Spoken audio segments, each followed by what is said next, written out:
All right, good day, everybody. It is, December 19th, and I'm George Brooks, and welcome to the Suburban Chicago Apple Users Group. Today, we're going to be in a holiday festive mood because it's that time of year. Today, we have Dave Ginsburg talking about Apple Fitness and iOS tips, and we also have Jay Miller coming to us from the West Coast, talking about working in modes for better productivity. By the way, don't forget, stick around because we're going to have some prize drawings later. And our afterglow. Let me tell you a little bit about us if you don't know. The Suburban Chicago Apple Users Group is a group of over 100 Chicago area, Chicagoland Apple users who regularly meet to exchange ideas, tips, best practices, and saving dollars on your technical things and items, and enjoying each other's passion about Apple products. You can join us online at myscau.org. We appreciate you coming and being a part of who we are.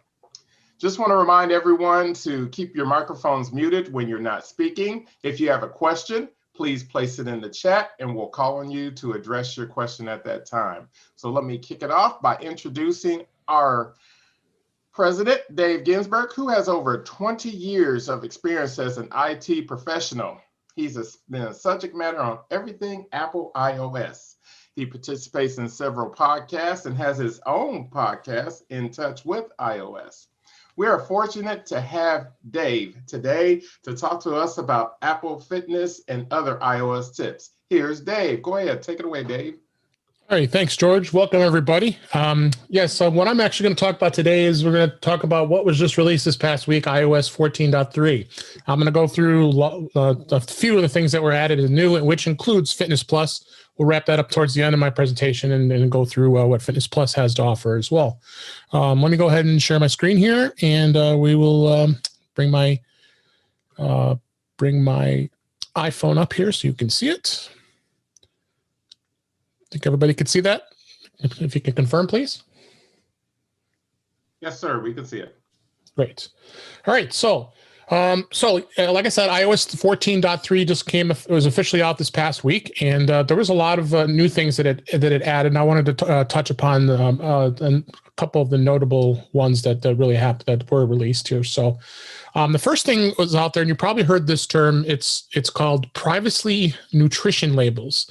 And what this is Apple had changed this in iOS 14, and now it's implemented in 14.3, that you are made aware of what privacy settings are for every app. And I'm sure you heard a lot of the news this past week with Facebook and Apple, and Facebook putting out a full page ad in the New York Times and the Wall Street Journal about complaining about this is going to affect small business and blah, blah, blah. But I'm not going to talk about that. I want to more talk about the fact that how you can see what is being shared with you in that area. So what I'm going to do is I'm actually going to go into the App Store here, and I'm going to search for Facebook so you actually could see.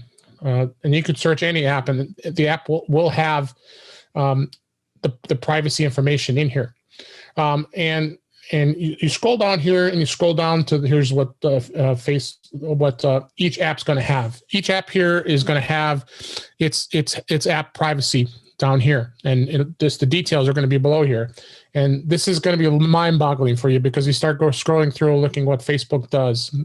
The first nutrition label, they call it, is the data use to track that tracks you. And here's all the different information, contact information, identifiers, other like that. And then data linked to you gives you that information.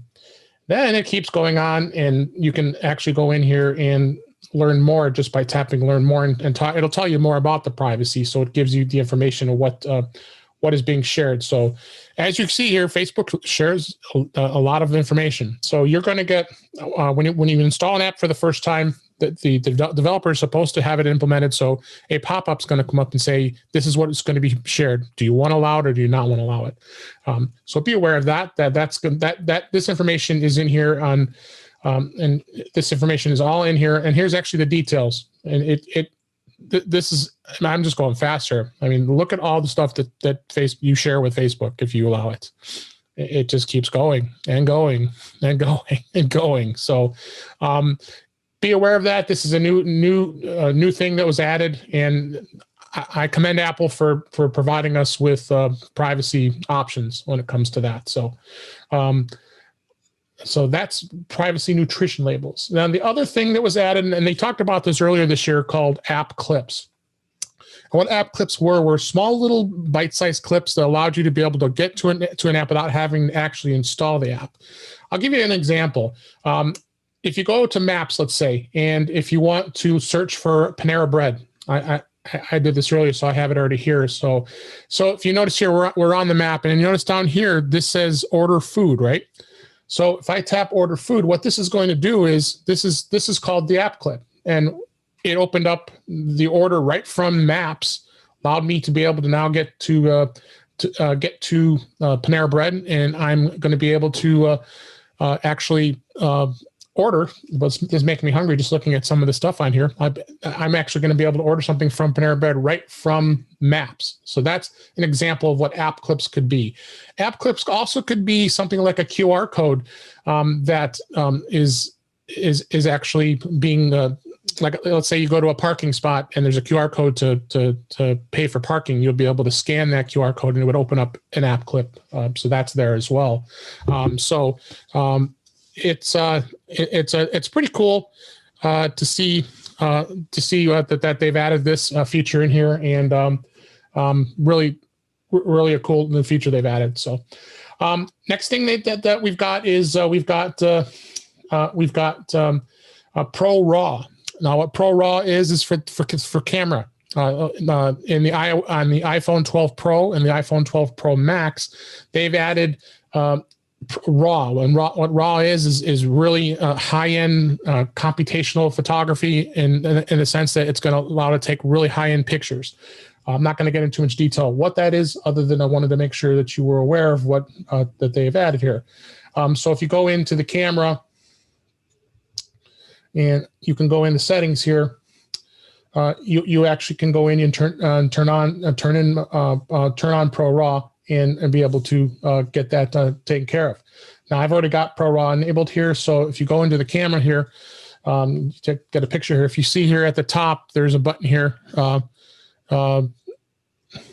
Get that allows you to enable RAW if you want to take this in RAW format.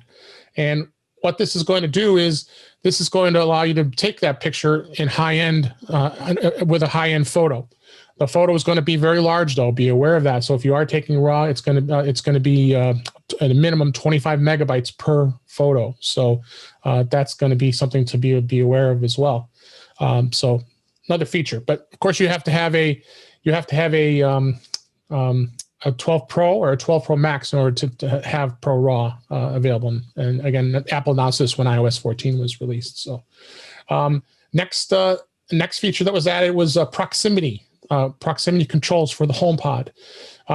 What you can do is actually, if you have a HomePod Mini, and a HomePod Mini just came out not too long ago, it's got a proximity sensor, so it allows you to be able to walk right up to it with your iPhone and be able to automatically connect to it without having any issue while connecting to it and being able to play your sound, your sound, whether it be on the phone or playing music.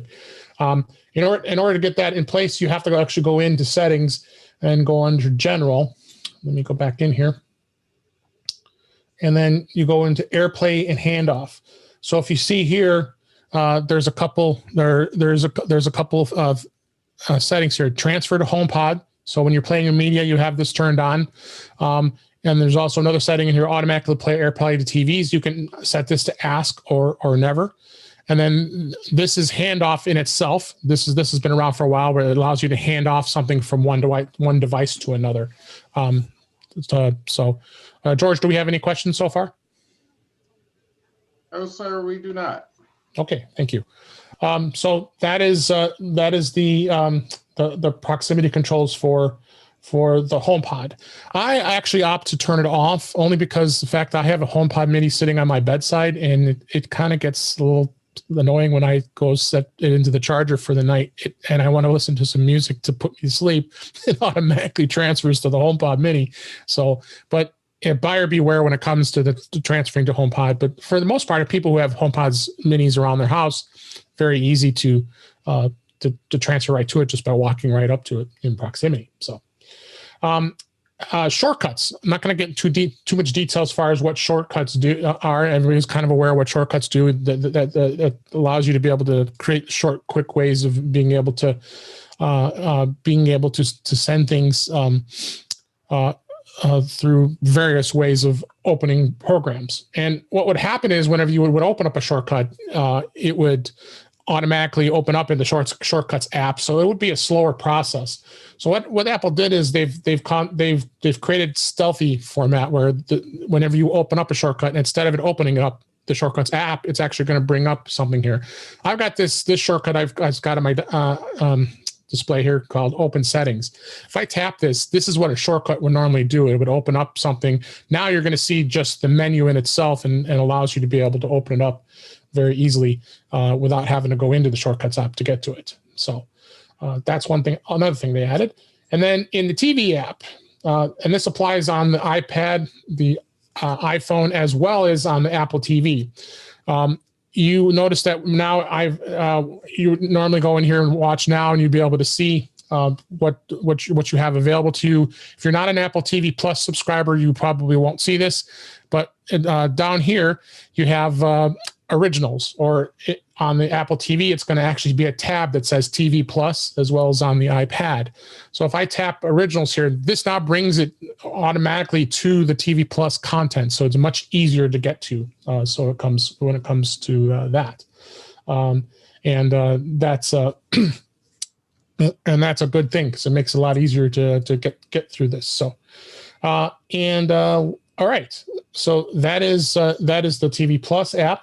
Then let's go to Fitness. Now, Fitness Plus was just released this past week. They had been talking about it for a while. This is the Fitness app, and you'll notice here the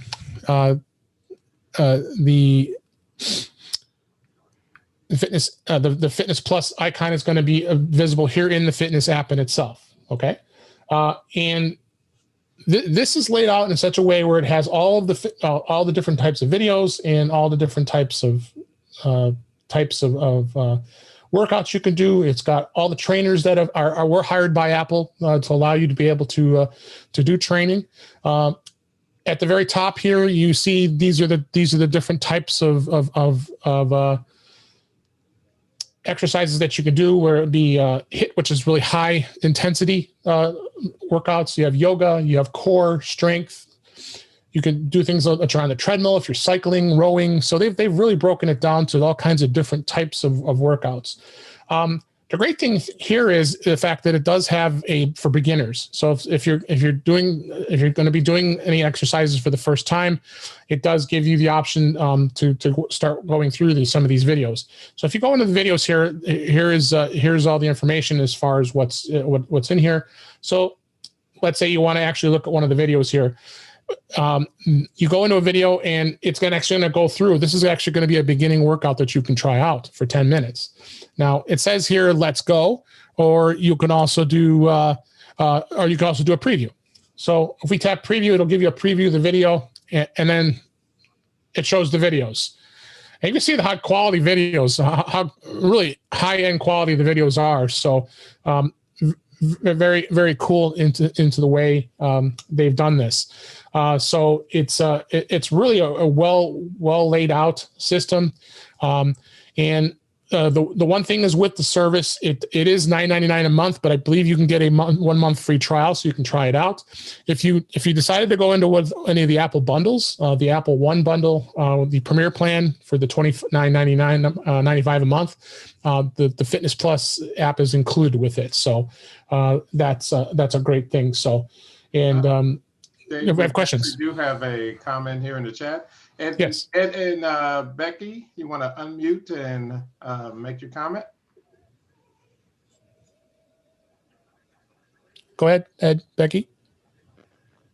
Ed and Becky Booth. You mean to tell me you guys are shy? All right. I listened to a podcast yesterday with Kelly Gamont and another woman, and they talked about what they consider, or they said the fitness is the best and worst of Apple. The Mhm. worst being that this does not work with the iPad. And of course, the iPad would be a much preferred screen to a phone. Actually, that's not true. It does work with the Then you iPad. need to tell Kelly because nobody's figured it out. She and this other woman have not figured it out. When they did that, I'm glad to hear that. when they did that episode, it hadn't been on the iPad because they were talking about it the first day it was released. And in fact, let me show you. I'll bring up my iPad. Hey, while you're doing that, Dave, just FYI, if you bought an Apple Watch, if you bought the new Series 6 watch, you get 3 months free. Actually, it's if you bought any Apple Watch. So, okay, you're right. Right. Yeah. Okay, so let me. I'll share my. Thank you. My iPad here. Thank you for the question. Appreciate that. All right, let me screen mirror here for you. The iPad, if it lets me. See, that's the reason why we come to these events, so we can get everything verified. So there's Fitness Plus on the iPad. Let me make sure. But I'm not sharing. So hold on. Let me share. Right. Let me change this. I'll just share the desktop.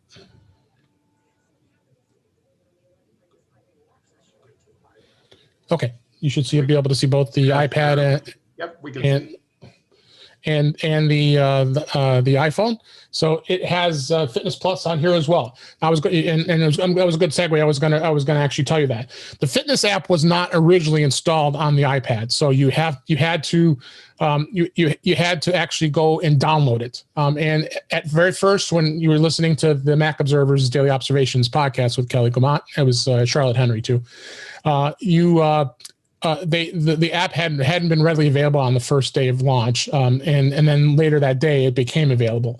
So you go into the App Store, you search for Fitness Plus, and you just download it, and it installs. And the thing is with the Fitness app on the iPad, it doesn't have all your fitness summaries and things in it. All it has is just the Fitness Plus content, so you can watch it on here as well. Now, also you can do Fitness Plus on the Apple TV. So the Apple TV also has an app, and and the great thing about this, it's syncing across all of your devices: your iPhone, your iPad, your Apple Watch, and your Apple TV. So you have all that. You have all that availability without an issue. So it's a great app. I'm impressed with what Apple's done. I think if anybody has, like, if you have a bike, if you have any type of equipment that you're using, it's great. You can set your iPad, your iPhone right up on the stand with you and do your workout, or you can go stand in front of your TV and do a workout. And this is kind of a game changer when it comes to working out. Now, there are some.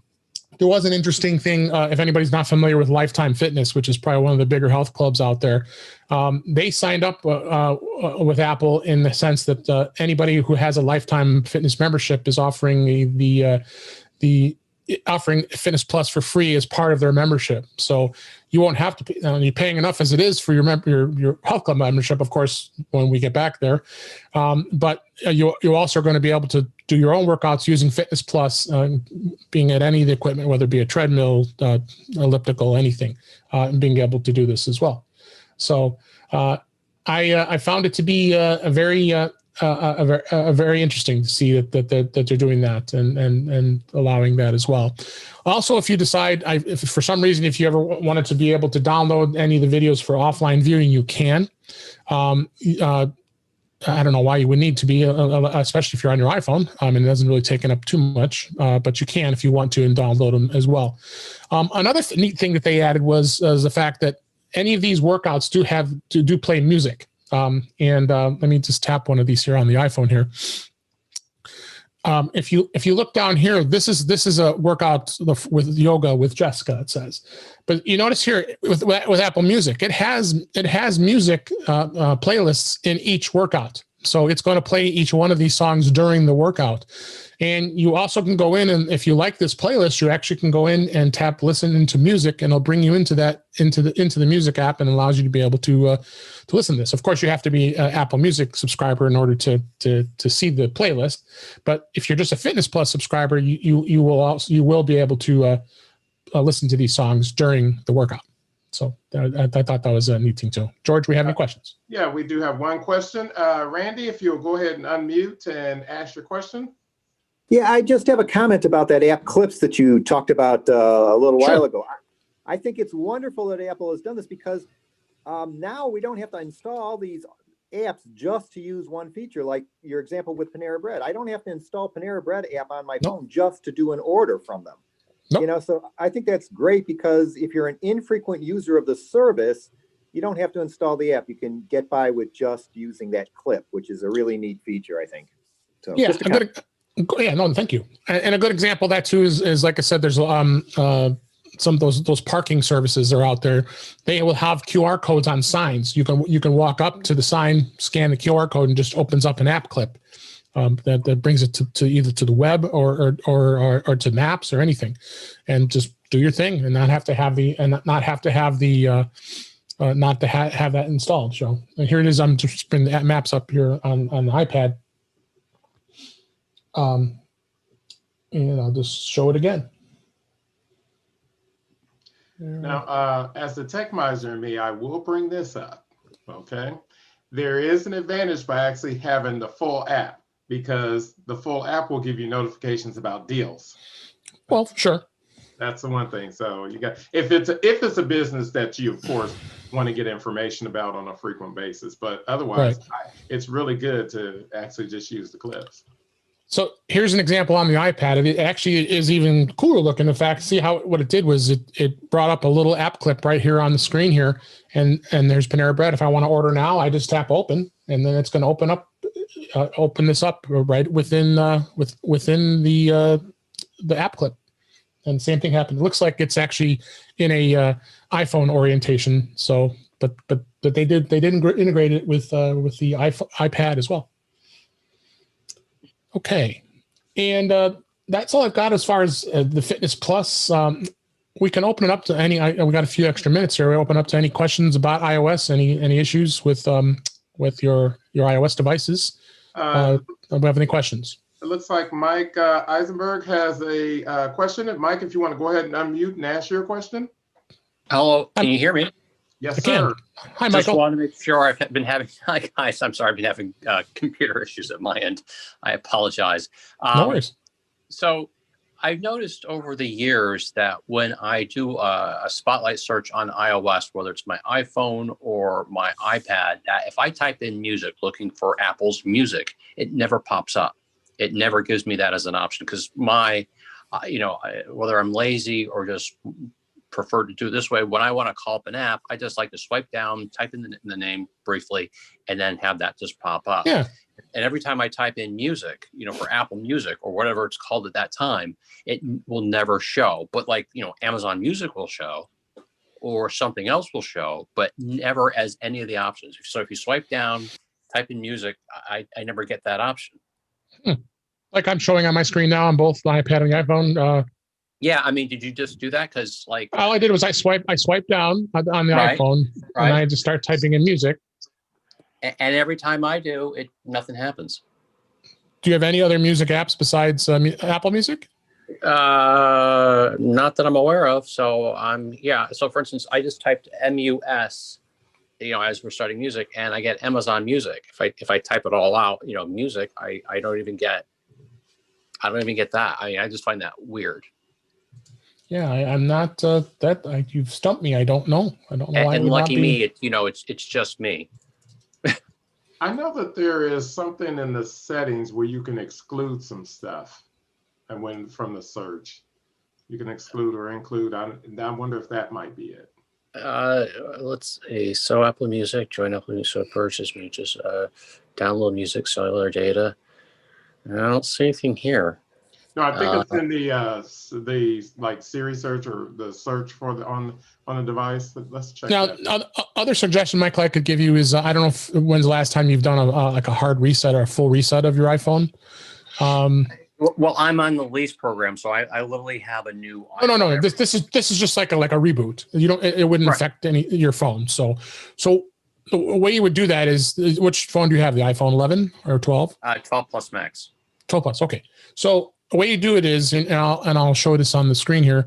The two volume buttons here. You're going to push the volume up, the volume down, and then you push the power. Then hold the power button in here on the side here, and then you just keep holding it until the phone shuts off, and then keep holding it until the app logo comes on. What that is called a hard reset. And that it isn't going to do anything to the phone. It just does like a reboot. And then that could clear some things up by doing that reset. Now, just as an FYI, it's literally both. I mean, I can do that, but it's literally both on my iPhone and my iPad. Okay. Is the issue, but I'll try that in a bit. Yeah, I mean, just check to see if that's going to help. Otherwise, I'd have. Yeah, I don't know. I don't know the answer. I wish I did. I mean, it's not the most major problem in the world, but since we're talking about music, I thought I'd bring it up. And well, you've got the 12 Pro Max, so of course you're on the latest, greatest iOS. So yeah, okay, yeah. All right, well, thanks, both of you. You're welcome. And All there's right. a question from Susan. Susan, if you want to go ahead and unmute and go ahead and ask your question. Sure. I just wanted to know, I somehow missed the few seconds when you talked about how you got into the app clips for a particular app. You Sure. mentioned Panera, for example. I don't have the Panera app. How would I you get don't an need app it. clip? What I did was I went into Maps. See, if you look on the iPad here on my screen on the right, and then if you notice here, it's got order, food, and directions. See this on Maps? I searched for Panera Bread in Maps. It brought up the closest one that's nearby to me. And then all I do is I tap order food, and then it's going to bring me right to the order, so be able to order the food right from here without having the app. It's like an app clip.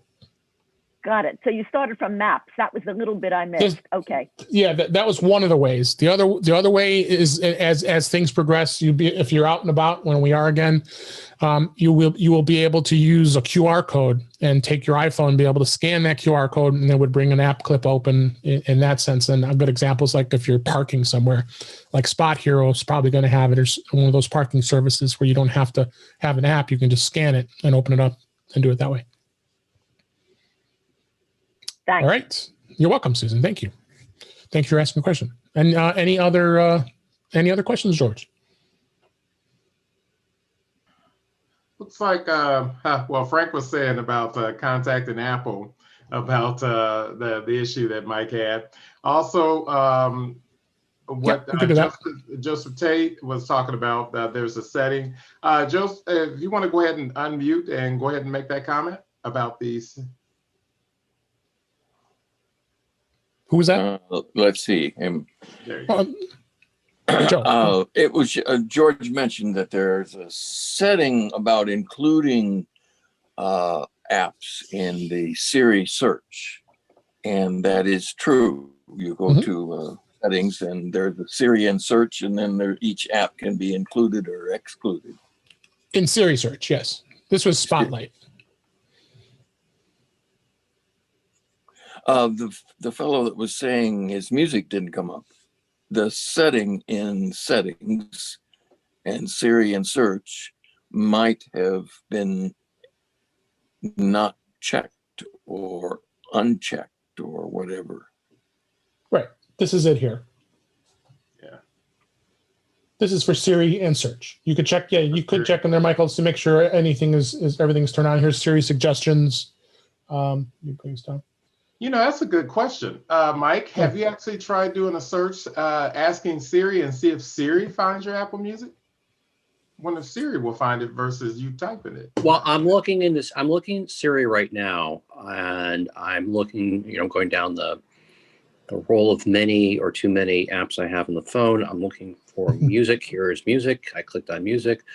Learn from this app. On the home screen. So apparently that was the answer. So I'm looking at music, and it says on home screen, show suggested from app, suggest app. So, show app in search. So that is the answer. There you go. My question. Thank you very much. Sure. No problem. All right. Well, I think my time is up. I appreciate everybody's watching, and I hope you got something out of this. And thank you. Thank you, Dave. We always appreciate everything that you do and say for us. By the way, now January is coming up, so let's all get to that Fitness Plus. I know I'll be signing up. Okay. Our next presenter is Jay Miller. Jay is a developer's advocate. He's a content creator. He's from San Diego. He's joining us this morning. We appreciate you getting up this early in the morning, Jay. He since 2015, Jay has been working on the Productivity and Tech podcast, where he connects and assists with other developers in creating content with them for their websites and their ventures. At this time, I want to go ahead and introduce Jay Miller. Go ahead and take it away, Jay, talking to us about working in modes for better productivity. Awesome. Thank you so much, George. And I'm loving the virtual hat and the realistic glasses. There we go. Let me jump over. I'm going to share the entire screen just because I know sometimes presentation stuff doesn't work. Can everyone see the presentation in full screen? If so, someone. Yes. Yes, we sir. can. Perfect. All right. As George mentioned, I am Jay. I'm from San Diego, originally from Tennessee, and I've only been to Chicago twice, which to me is a sin, and I need to rectify that as soon as I can. And there are plans to do that. So there's going to be a lot about me. Unfortunately, I had a demo that was supposed to have someone else involved, but I didn't email Dave in time. So it's my fault, not his. Don't yell at him, yell at me. So there's going to be a lot of self-promotion in this because why not? I'm a multi-potentialite. That's what I call myself. That's what other people call me. I did not come up with this word. Emily Wapnick technically didn't come up with it either, but she's the one that popularized it in her book, How to Be Everything. Basically, a multi-potentialite is someone who has the ability to excel. And I know that sounds kind of terrible to talk about yourself like that, but the ability to actually do a lot of things and do them at a high level. And we'll talk about that. As George mentioned, I do a lot of things. If my life were an emoji, this would be it. I'm a developer advocate. I used our national logo, the avocado, because spell, Siri and autocorrect and things like that. I'm a Pythonista. I program mainly in Python. I also know JavaScript. And whenever I have to try to hotwire one of Brett's mini apps, I have to then pick up like Ruby and Rust and other things. I have 4 podcasts that are active, and I also produce videos for my day job and on my side job, and for people that might want me to do that. So basically, I do a lot of things, and that is how I make my living. If you want to know more about that, I did a virtual talk at MacStock, and I think I'll be doing a sequel to that talk, which might even be this next year. And here's some examples of the things that I do on a regular basis. This is a dashboard that I'm creating for a talk where I am looking at the priority levels of all the police calls in San Diego County. And as you can see, in the last 5 years, there's been over 3 million calls. And I'm not really worried about the green stuff or the blue stuff. That's great. It's all of the other colors, which are things that could be possibly passed on to other departments so that we don't have to always get the police involved. I also work on most of these shows. Some of them are retired, some of them are active, some of them just came back, and there are actually new shows that are planned and on the way. So yeah, there's a lot there. And then, as I mentioned, I also do a lot of video production for my day job, which is Elastic. We're the creators of Elasticsearch, where we do search things. And I have to say that way I can count this as time working so that I can sleep in on Monday. All right. On top of all of those things, I have ADHD. I have PTSD. I'm a Marine Corps veteran. I served in the Marine Corps in the early aughts. And I have some anxiety. And of course, I'm a husband and a father. And that means I was already awake when this meeting started because my daughter doesn't know how to sleep in. So why am I talking about all of this? Well, because obviously there's a lot of stuff going on, and I have a lot of different processes that I have to work through. By the way, I know I talk fast. I am sorry. I am going to try to slow down now. I want to make sure that there's time at the end. And that's because I might talk about some tools, or I might use some tools that I haven't talked about. If you see one of them, just leave a note in the chat. Hey, what was that tool that you used when you did that one thing that one time there? I'll remember what that is, and I'll try to answer that. Or of course, there'll be time at the end for a Q&A. But what we're not going to talk about is task management, project management, time batching, or time chunking. As George mentioned, for the last 8 years now, I have been engrossed in the productivity space. I have slept on many productivity gurus' couches, and well, just one. And I have helped a bunch of people. I know every productivity phrase there is, and I've probably tried it at least once. We're not talking about being more productive through a process or an app. Well, we are kind of talking about apps, but not for the sake of productivity. We're talking about the sake of focus. And that is because, as I put in this quote here by famous productivity guru Jay Miller, systems and techniques can help you identify what you need to do, but you may need help staying in the moment. In other words, you might need to remove the friction in staying on task, especially if you have ADHD like me and it causes you to talk fast, run through slides, and do all these crazy things. How am I doing on time? Am I good? You're good. Awesome. All right. We're going to talk about modes or transformers, as I would tell my daughter. The cool thing about a transformer is it knows when it needs to do a certain job and what it needs to look like when it's doing it. You don't want Optimus Prime in truck mode when he's battling. You want Optimus Prime in truck mode when he's trying to get from point A to point B. And that goes for all of the Autobots, the Beast Wars, and whatever flavor of this you grew up with. I'm a 80s/90s kid, so Transformers was kind of at the end of my lifetime, or my youth, I guess. So basically, I need a way to open all the things that I need and close all the things that I don't need. And there is an app for that, and it's called Bunch. And it's created by my good friend Brett Terpstra, who's actually in the chat. Hi, Brett.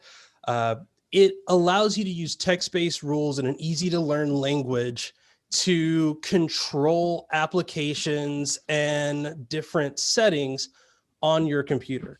And there's a very easy to grok language, which I'm going to cover some of the basics in on the next slide. I will also say Brett has done a really good job of documenting this application, and he's always coming up with new tools and things inside of it. And it's free, but we should all support him. So there is a donate button there as well. So there's a basic rule to this. Each action has its own line. So you're going to put a new rule on every line. If you want to open a file name, just put the file name on the line. If you want to open an app, put the app on the line. If you want to interact with that app, then what you're going to do is you're going to create a dash and then a space, and then you're going to tell it what you want it to do within that app. So if you want to close all of the windows in that app, you'll put 2 giant X's there, and that will say close all of the windows within that app. If you want to load a file within that app, say you have a few text editors and you want to open a particular file in a particular text editor, like I do on a regular basis, then you would put the app name and then you would put the file name. And then of course there are some gotchas that I will talk about in one of the next slides. But moving on, if you want to quit an app, then you put an exclamation point in front of it. If you want to open the app when you close the bunch, I call it the double negative rule. Brett calls it the double negative rule too. Put 2 exclamation points in front of it. And then of course, if you want to just make a certain app visible, then add an an @ sign. And he just recently came out with snippet support, which is amazing, which means that you can now create different sub modes for your modes so that your mode is in a snippet. And then when you have a particular use case, you just load that snippet and then add all of your extra bits on, which for me, that's great because as a podcaster, there are a few things that I do every time. And then there are a few things that I do for each individual show. So we're going to break through my most involved bunch. I know it looks like a lot. We're going to go through it step by step because Bunch allows us to do that. So the first thing that we're going to do is we're going to load up our podcast recording snippet. Don't worry about that. It's going to be on the next slide. It's going to open up some apps, close some other apps, and make sure that everything is good to go. Then we're going to close all the Safari tabs so that I don't get distracted. That's literally why that's in there. And that's what I love about Bunch is it allows you to make changes on the fly based on your behavior. So if I know I'm going to have problems, I'm going to close all the Safari tabs. I'm going to hide all the windows. That way, if I'm working on something, I don't lose it. And then I'm going to open only the links for the podcast that I'm working on. This is a Hearthstone podcast. If anybody plays Hearthstone, let's chat. If you don't play Hearthstone, don't worry about it. Basically, these are the 4 links that I go to every single episode to check for new news, comments, updates, anything that Blizzard might have in store for us. And then I switch to our Discord channel so that I can communicate with my co-hosts. And all of that is in a single file. It's called a bunch file. I think this one's called bobstaverncast.bunch. And then I run it. Oh, and by the way, the snippet that we were talking about, this will reopen Dropbox, Backblaze, CloudMounter, and History Hound. Basically anything that takes up a lot of processing power or network traffic on my Mac. It'll quit a bunch of apps, which will be all of my editing apps, Skype, Zoom, Dropbox, all of those things that take up a bunch of memory, a bunch of space, emails so that I don't get email stuff. And then it sets up do not disturb. This was powerful when I saw this. I always run into the problem that my audio inputs are on the wrong ones. Do not disturb is off, so I need to manually turn it on. And then audio hijack is how I record all of my podcasts. So having this particular part of my setup was a godsend because now I don't have to think about it. I just have to run it. And this is what it looks like running.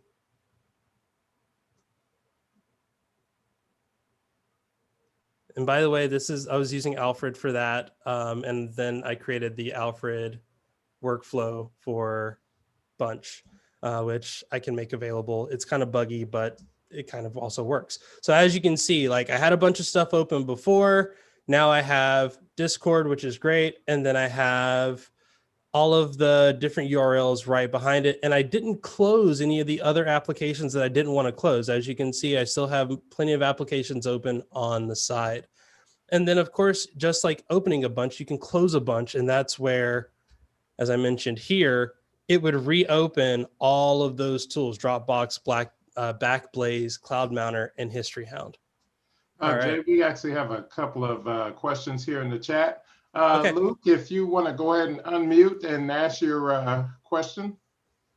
Sure. I was just asking about the bunch grammar, whether it's you can change it, because what struck me is in my system, the exclamation mark is to do something. That comes from the procedural reasoning system, R&D, NASA R&D from the 1980s, and I've never given it up. So is it easy to just change that? To my knowledge, you cannot change the grammar. Luckily, I have support here. So Brad, if you know the answer to that, or if that's something that you're working on and you want to divulge, then sure. I don't think that you can change it. I'm pretty sure that you can't change it, but again, I will yield to him in the chat. But that is a good question. That is actually a question that I've asked as well in the past. I will say that this was 2 things. 1, free app, but then also an app that was built out of a need. So of course, when you have that, you're dealing with the creator's needs. And if there is a language issue in like getting it set up, it may not be the best tool for you then. And I do have some alternatives that I will talk about. I won't go into detail on them, but you can try them if you want. I hope that answers your question. The short answer is no, I don't think you can change the grammar. No, you can't. That would be so complex. Yeah. Thank you, Brett. Thank you, Brett. Thank you. Okay. And there's another question here from Ron and Doreen. If you could go ahead and unmute and ask your question. I just assumed you'd read it out of the chat. Good morning. I came up with the question before this slide came up. I thought perhaps this was an alternative to AppleScript. Apparently it triggers AppleScript.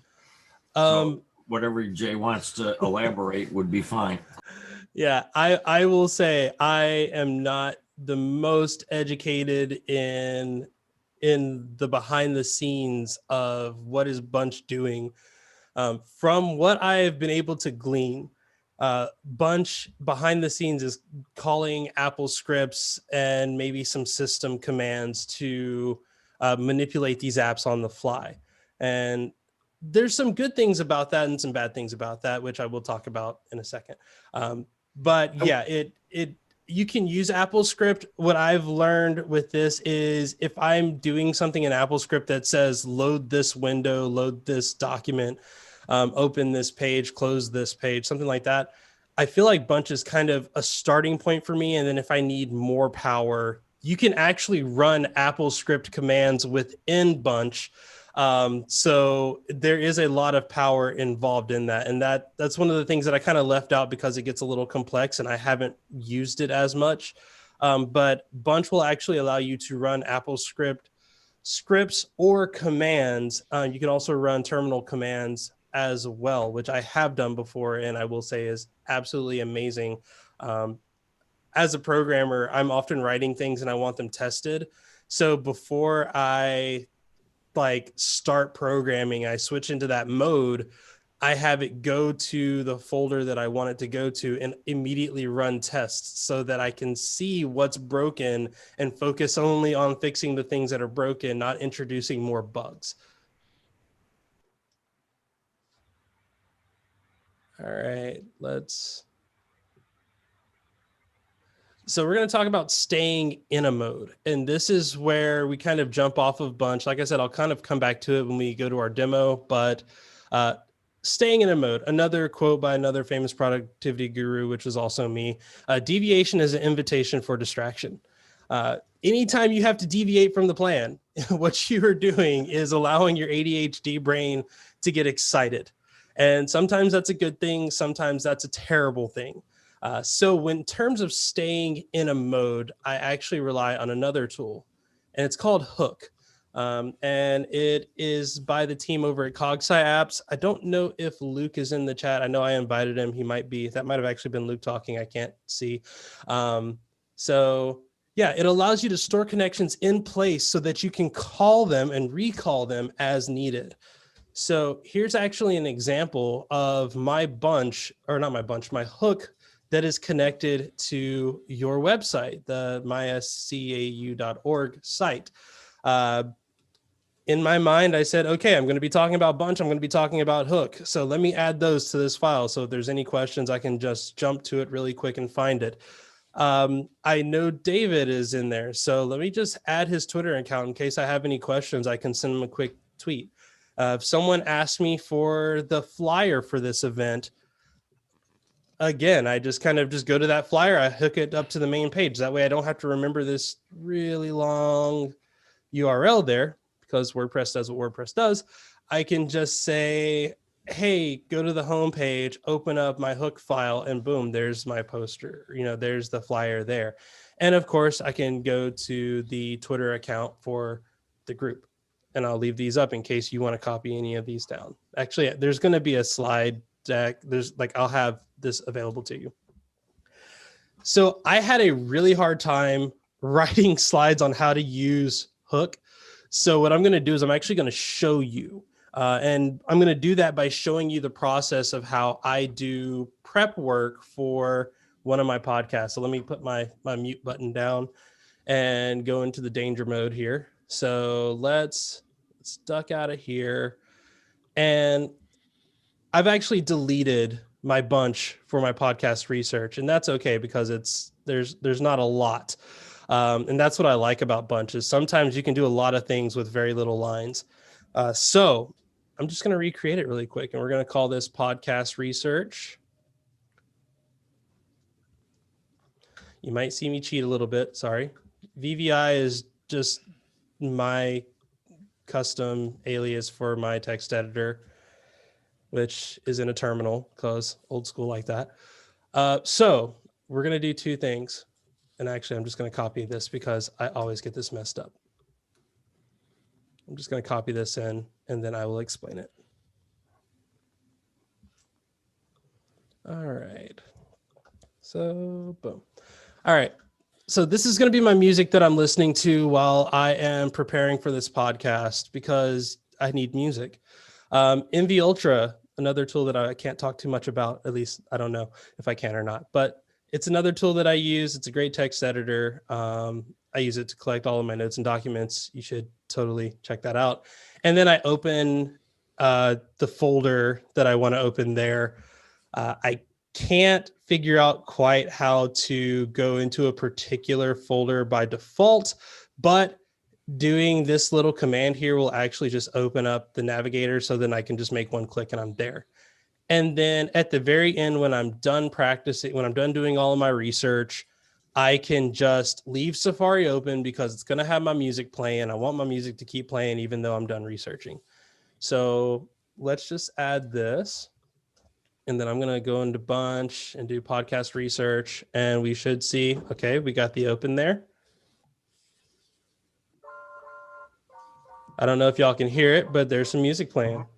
Yeah. So now we have music playing. We're good. Everything is good there. So, oh, it's playing out of the wrong speaker. That's probably why y'all can hear it. So I'm going to pause that so that we don't get too distracted there. All right. So then I use SavvyCal. It's a new tool. It's like Calendly to create a podcast invitation for the Pit podcast. And the only reason I'm showing you this part is because I feel like it's something that I'm doing to stay on task. As you select a time that works for you, you come over here and there's some questions that I will need you to answer for me. So in order to be on my show, you must first answer these riddles 3. Monty Python reference. Your pronouns, so I don't mess it up. How your name is pronounced, so I don't mess it up. Your bio, so that I know what to tell people about you. Your website, your Twitter, and things you'd like to promote, and things that you might have an NDA for.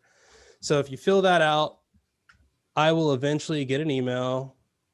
Hey, new baby alert. Sweet. I'm just going buck wild here. Don't buy stocks on my behalf. That's not a good idea. All right. So we're going to just type in J because I know at one point I set up an invitation for myself. So the first thing that I would do if I got this email that says, hey, Jay Miller wants to be on Jay Miller's podcast, the first thing I'm going to do is I am going to create a hook for this. In fact, I already have. And I know it says David Ginsburg. Don't worry about that. So I've now initiated that hook file. I'm going to hit Command C to copy that hook link. And because I've asked so nicely for all of this information, I can go, oh, hey, look, there's a website there. Oh, hey, look, there's my website. Oh, I've got a Twitch. I've got a LinkedIn. I've got Twitter. I've got YouTube. I've got this blog post that I recently wrote. I've got this podcast that I did. I got all of this stuff. All of these would put me on some derailing away from what I'm supposed to be doing.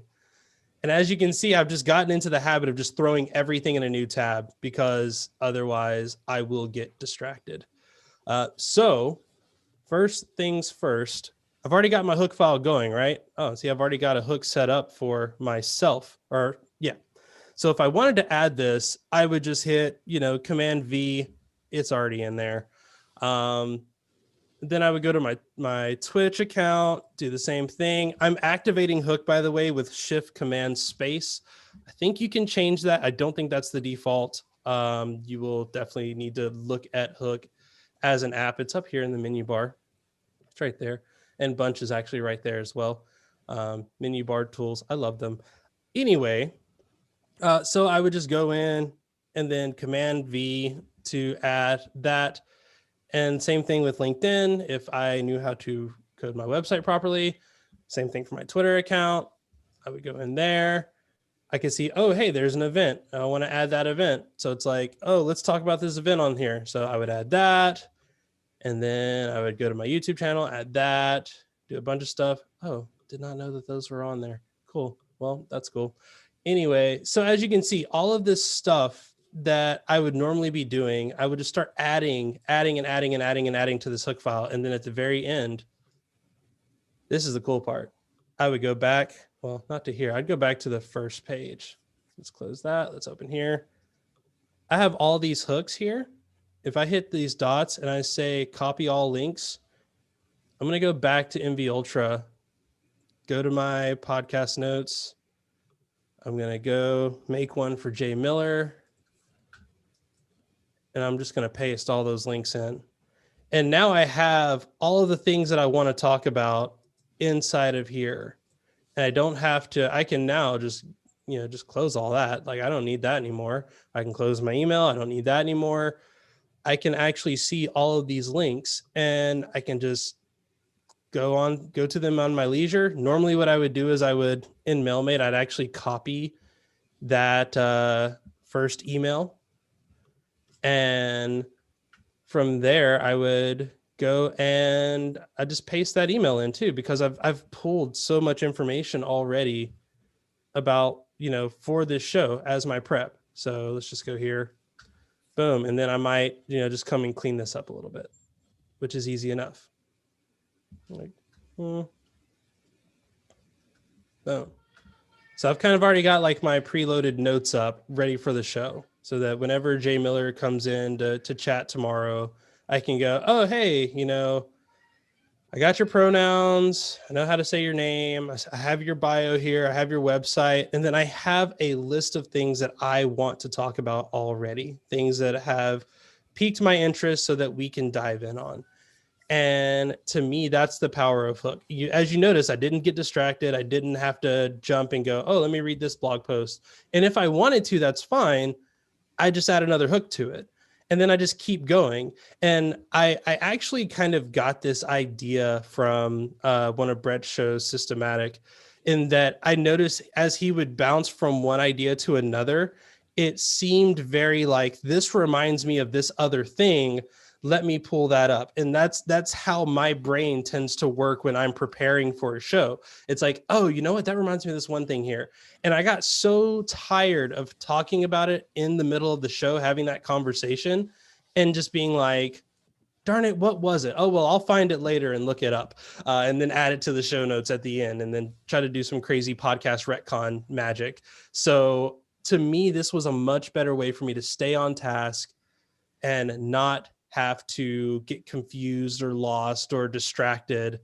And then when I'm done, I can often just go in and do bunch podcast research. And of course I have it set that if I do command enter, it'll close. And as you can see, it closed MV Ultra because that was the other thing that was running. The music would have kept playing. I have a bug where if I close it, it just tries to reopen it, but that's on me, not on the app. So I believe that is the end of my presentation here. I know I went through a lot. I've got plenty of time to answer questions. Okay, because we do have a question here in the chat. Frank, if you want to go ahead and unmute your, Frank Salvatini, if you want to go ahead and unmute yourself and ask your question of Jay. Yes, when you were going through that whole thing, there would be this ghosty list of, it looked like apps that you'd click on and it would disappear and then something would happen. What is that? Oh, that was Alfred. So I'm not sure if anyone's done a presentation on Alfred, but I can just quickly share this. We have not. Are you talking about this little blinking box here? And then if I type in something like logic or, things would pop up and disappear. Is that what you're referring to? And then, okay, that might be it. I didn't notice you typing. All I saw was a quick, you're fast. Yeah. That H comes in handy. So yeah, this is Alfred 4. It is like Spotlight Search. I've used it forever. Another alternative is Launch Bar. And then there's a few. There's Launch Bar. There's Spotlight itself. There's another one whose name's slipping me right now, which I should probably go look up one day and then add it to the Alfred hook file that I have for myself. That way, if anyone asks, I can say, oh, Lacona, there it is. I knew it would come to me eventually. So yeah, that tool was Alfred. And then some of the other tools that I might have thrown in there, Drafts by Agile Tortoise, iOS app. This is the Mac version. It is basically a one-to-one feature. It's where most of my text starts when I'm thinking about something. It's like, oh, let me create a draft for it. I've got tens of thousands of drafts over the last 5, 6, 7 years in there. They're not going anywhere. I'm not worried about it. But if I have a thought, I might go look up one day. It's like, oh yeah, there's a draft for that most likely.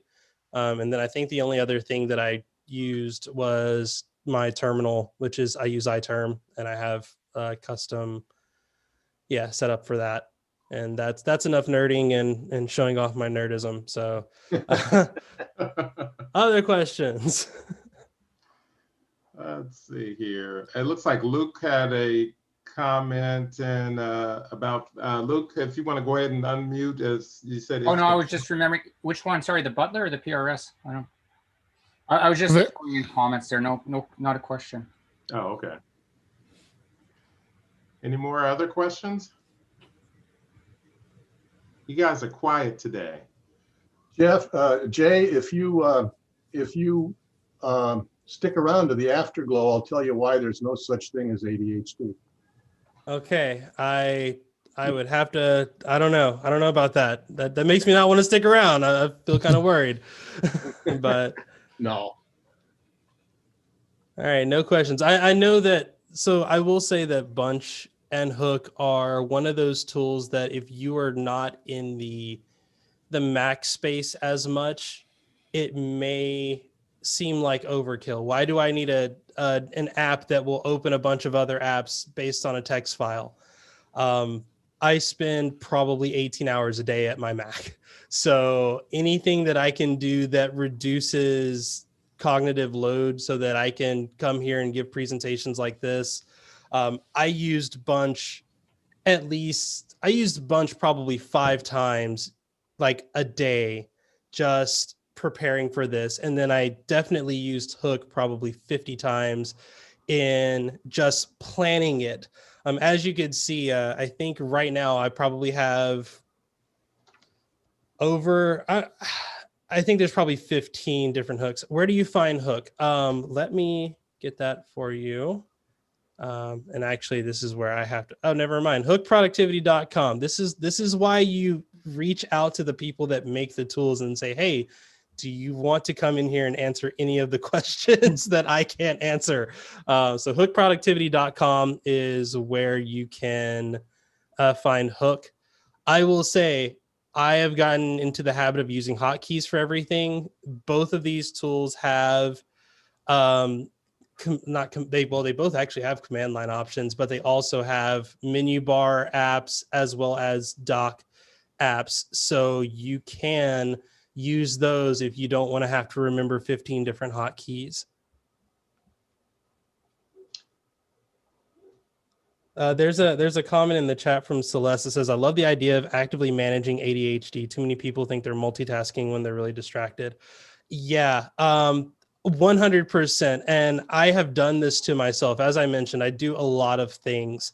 So by being able to what I would call context switch very quickly, I am not multitasking because I am literally shutting down the things that I was previously doing so that I can spend all of my mental energy focusing on the thing that I should be doing or that I have at least chosen to do.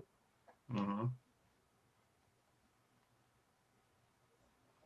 And that makes you a much more productive person. I do things. I won't say they're the most productive of things, but I do things. And you're in an information age as opposed to an industrial age. This is true.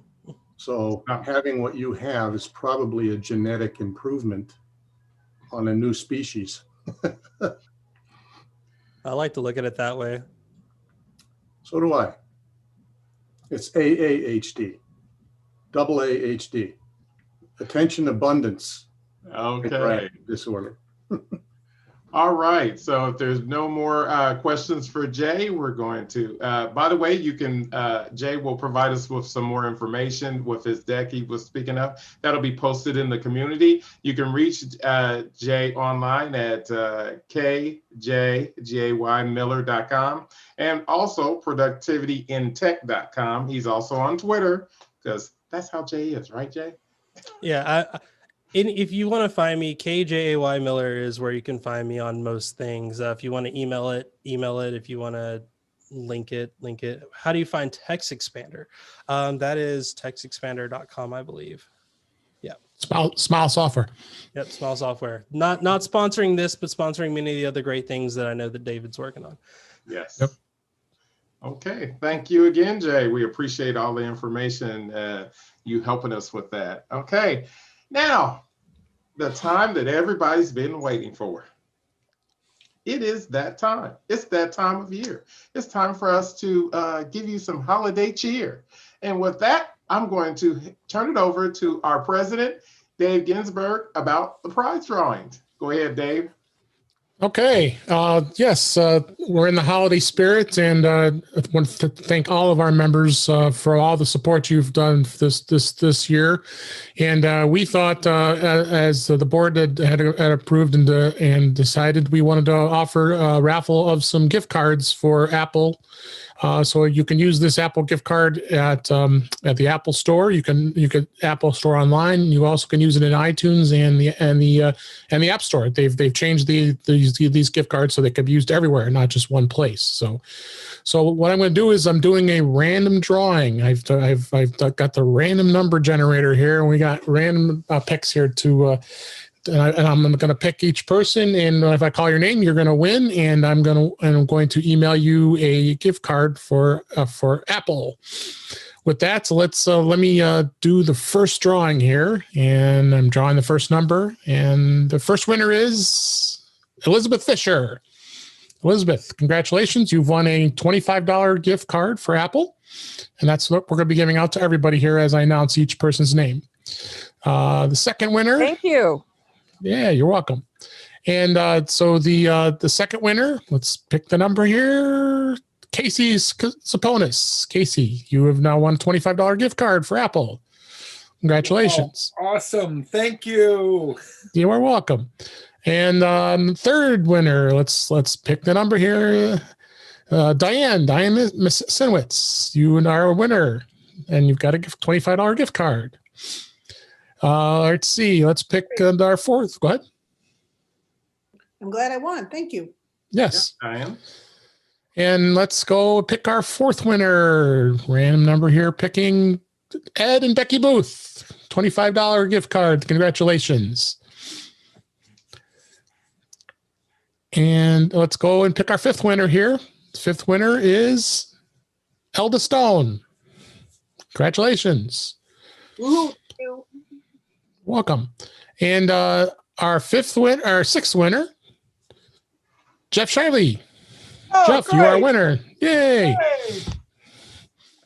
All right. And then we have our next winner is Joe Tate. Joe, you got a $25 gift card for Apple. Thank you very much. And our next winner is Marge Tiedemann. Marge, you have a $25 gift card. Hey, Marge. And next winner is Mike Seidel. Mike, you will win our gift card. And our last winner, you're welcome. And our last winner is Pam Hansen. Pam, you are a winner of a $25 gift card. Congratulations to all, and happy holidays, Merry Christmas, Happy Hanukkah, and all that fun stuff. And I'll be sending an email link to each of the winners with your gift card instructions. All right, thank you, Dave. Appreciate that. Oh, well, did you guys enjoy the prizes? See what happens when you actually join us? You can walk away with $25 in Apple gift cards. We do have some time here. Actually, we normally go for an hour and a half. We're doing really good today on time. Does anybody have any questions on anything Apple or? Okay, you guys are really quiet today. Everybody's had the eggnog? Okay. I have a quick question if you don't mind, but it's not about this topic. Is that okay? No, That's fine. This is open topic right now. Okay. Yeah, this is thank open you. discussion. Okay, I'm sorry, and I got to run in a few minutes, but I know a couple weeks ago it was about purchasing. You did that holiday gift thing, and I'm not quite sure how to access the replay because I'm looking to buy 2 iPhone 11s for my kids for Christmas, and so you said something about discounts, or I don't even know. So can you kind of encapsulate that? What would you do if you were me looking for 2 iPhone 11s at the Apple Store? Well, I could say first off, Apple generally doesn't give discounts on iPhones, so you're probably not Okay. going generally you're not going to find that. The 11 model is last year's model, so the price is a little less at Apple, and it's a good experience. So as far as discount goes, I don't think I can really give you much as far as that. If that's what you're Thank asking. you. I can Thanks. help Thank you you so much. I can help you a little bit with that. Yeah, George is the tech miser. Let's look at All this. right. You can get a discount by having an Apple Card. So you can definitely get the 3% discount. If you live in Cook County, have it sent to a store outside of Cook County, so you'll save on the taxes. Oh, Or just, okay. or just depending on where you live, go to Deer Park. That's the lower Deer tax Park, rate. right. I actually go there. Yeah, yeah. Yeah.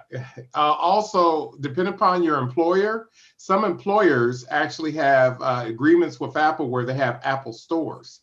And therefore, they give you a special link where you actually go and the prices are less than what the general public can get. Okay. Also, Yeah, that's not my employer, but that's a good thought. Okay. All right. So using the Apple. but no, Card Apple then. not being your employer, because matter of fact, I worked one time at a bank. Several banks actually have agreements with Apple, and they actually have special store for the employees of those particular companies.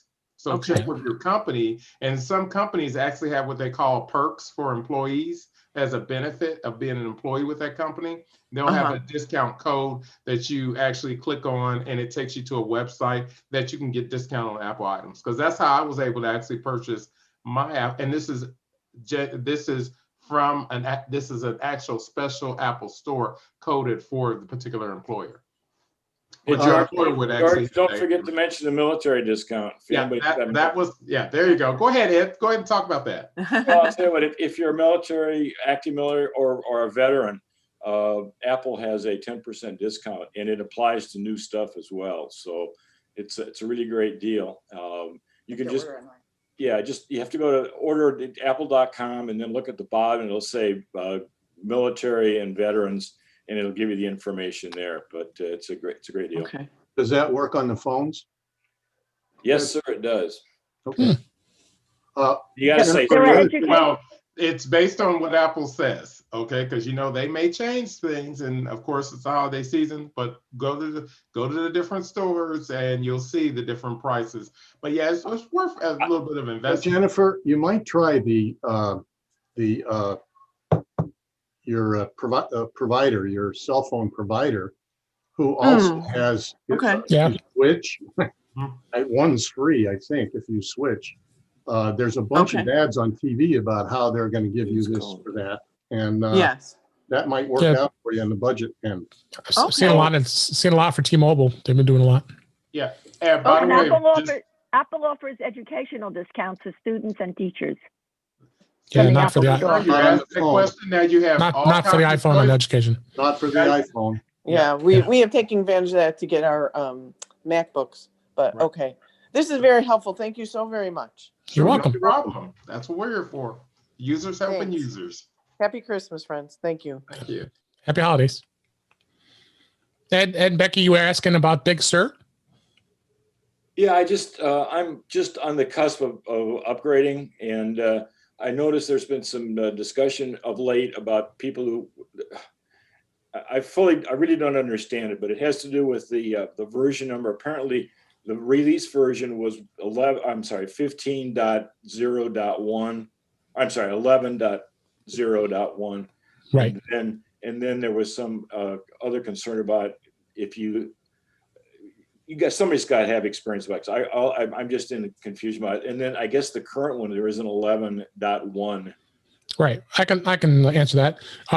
Yeah, when Big Sur first came out, they 11.0 was in beta, and then before it was released, they had already they released a new version of it just as they released it to the public. 11.1 just came out this week. So that's the latest version of Big Sur. Now, as far as upgrading goes, I don't know if you've done it yet or not, but a lot of people you did or did not? No? Okay. A lot of people are saying you should hold off for a little while. I mean, that's pretty standard for whenever a new Mac OS comes out, that you should let all the bugs fly out, and hopefully there's too many issues. lot of, and all you also got to do is you got to check your apps. If there are any real critical apps that you use all the time that aren't Big Sur compatible, you might want to watch that. A good example was I use Audio Hijack, and a lot of the Roku Media apps weren't ready when Big Sur came out. So I had to hold off because that's something I use for my podcast. So that's the other thing you got to be aware of as well when it comes to the Big Sur. But 11.2 is in beta now, so it's going to continue. So yeah, no big game changer if you don't upgrade right away. Catalina is still being supported. Okay. You're welcome. There was a question in the chat about misplaced rubber earpieces, Joe. It looks like someone answered the question, but we want to put that out there for everybody. Yeah. And Tom works for Apple at the Apple Store, so he knows that's a good. He's had to call Apple Care. That's the AirPods Pro. Those are the little ear rubber earpieces. If those are missing, yes, you can call Apple Care and they can direct you to where to purchase those. Has anybody actually ever lost them and actually had to get them replaced? Go ahead, Frank. I have a problem with my AirPod Pros in that, you know, when you're first setting it up and you have the 3 sizes for those things, yep. All 3 sizes says no, try something else.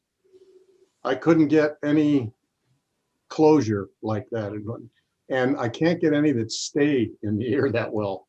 You know, if I'm on the treadmill and stuff, I'm getting one falls out, stop the treadmill, find out where it went to, and then start again. But I'm wondering if that's is that an issue? That's something is just a millimeter off from my ears? Hey, Frank, it happened to me. Same thing. Same thing with me. Yeah, but to be honest with you, I actually have very small ear canals, and that's the reason why I did not go with those, because anything that has those like suction cups on them, like they do not fit in my ear. Really, the only thing that fits in my ear are anything like the original Apple earbuds. That's it. So a lot of times, most people you can buy third-party clips that you can actually clip on all of the earbuds by some third-party companies. You might want to take a look at maybe wish.com or something like that to find some third-party. Oh, never Wish. Please. Don't tell me Wish. My Christmas presents won't arrive till January 6th. From Wish. Yeah, that's true.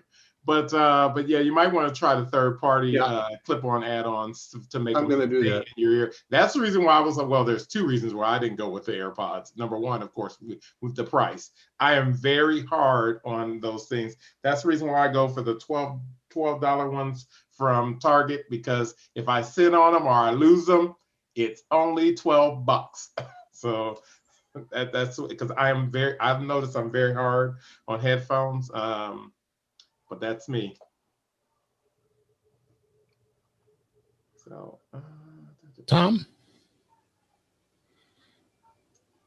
Tom, you can unmute and give your comment.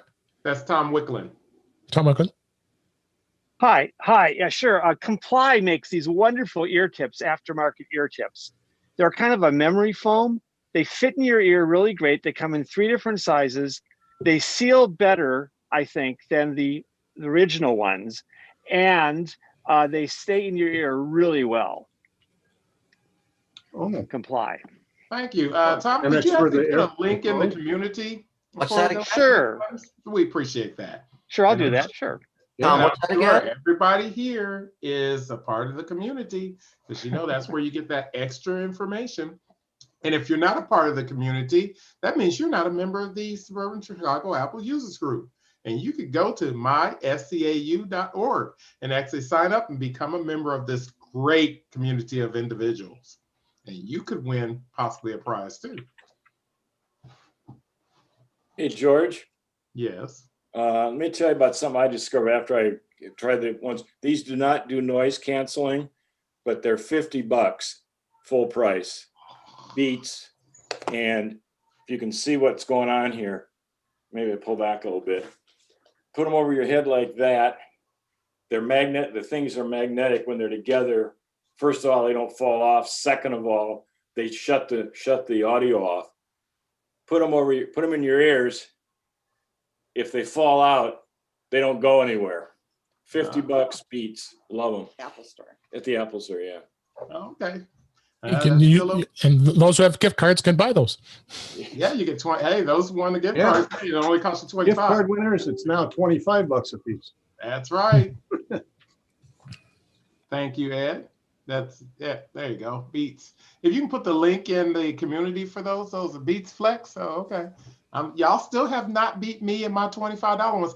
That does not stop. That does not stop it when I actually accidentally drop them on the floor, or they, when how you take them off and you just lay it down and it accidentally. I'm the only person here, but they accidentally things fall on the floor and you step on it, and then you just go, oh my God. See. I want to talk about that because he was first going for the noise canceling because I had a slight snoring issue, which, by the way, I have solved. She says slight. Here's my hack. You want to hear my hack? You know those draft things they sell to put in your door? Put it behind your back. And I thought it was a lot better than putting a tennis. What I read was wear a t-shirt backwards and put a tennis ball in the pocket. That didn't sound like too much fun. So I took one of these draft dodgers and I just put it against my back. Within one night, I wasn't snoring anymore. Anyway, so he bought the noise canceling headphones. $250. And he couldn't figure out anything that worked. None of the three things worked. So after many trials, he took them back. And then the issue for us is we both have hearing aids with Philips, and they're phenomenal. They're Bluetooth, and we can each listen to podcasts when we're wearing our hearing aids, and the other doesn't hear them. However, at night, he doesn't wear his hearing aids because we're recharging, and he didn't want to wake me up with the podcast. So this is the workaround we've got now. He can listen to a podcast lying right next to me, and I don't hear a thing. And she's sleeping on her side with the door draft dodger thing, so she doesn't snore. So it's a perfect world. So we're having a very Merry Christmas.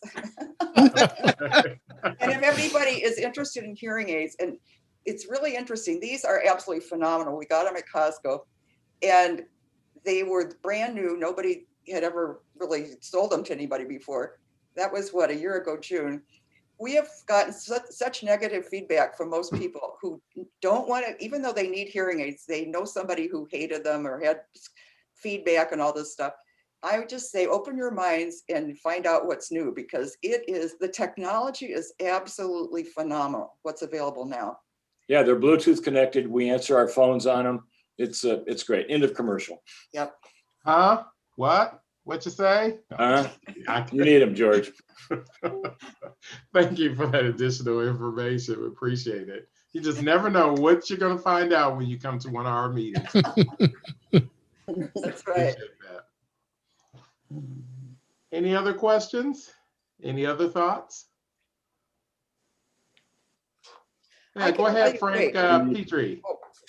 I want to talk one more time. I want to tell you one more thing. I got my Real Simple magazine. The January issue came in the mail yesterday, and it kind of illustrates what is going on in the industry. They were offering me 3 months free of Apple Plus. The magazine. Yeah. Oh, you tell them. News Plus?